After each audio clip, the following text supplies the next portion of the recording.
আসসালামু আলাইকুম প্রিয় দর্শক, আপনারা এই মুহূর্তে এই মেগিরাজ গাড়ির আরেকটি বিশেষ পার্ট আপনারা দেখতে পাবেন। এখন আমাদের উপর থেকে যখন আমরা মানুষকে উদ্ধার করার পর আমরা পুরো গাড়িটা আমরা নিচে নামাতে হয় না, সেক্ষেত্রে আমাদের লিফট আছে।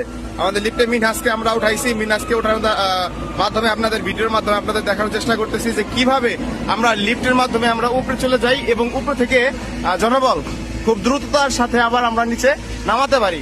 আপনারা দেখতে পাচ্ছেন এই গাড়ির মাধ্যমে গাড়ির এই যে আপনার পিছন সাইডটা যে ইয়াটা আছে, বাই সাইডে যে লিফটটা আছে, এই লিফটটা কিভাবে সুন্দর মতো উপরে চলে গেল। এই মুহূর্তে উপরে চলে গেছে, অলরেডি পৌঁছে গেছে। এখন বর্তমানে কমপক্ষে 40 থেকে 45 মিটারের মতো উচ্চতায় আছে।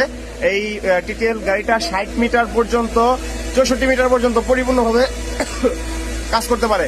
এখন আবার আপনারা দেখতে পাচ্ছেন যে গাড়ি থেকে কিভাবে লিফটটি নিচে নেমে আসতেছে। যে কোনো বহুতল ভবনের ভিতরে যদি কোনো আটকা পড়া লোক থাকে, সেক্ষেত্রে আমরা প্রথমে বাস্কেটে আনি। বাস্কেটে আনার পর এই লিফটের মাধ্যমে পরবর্তীতে আমরা নিচে তাকে নামিয়ে থাকি। আপনারা দেখতে পেলেন লিফটটি কিন্তু চলে আসছে।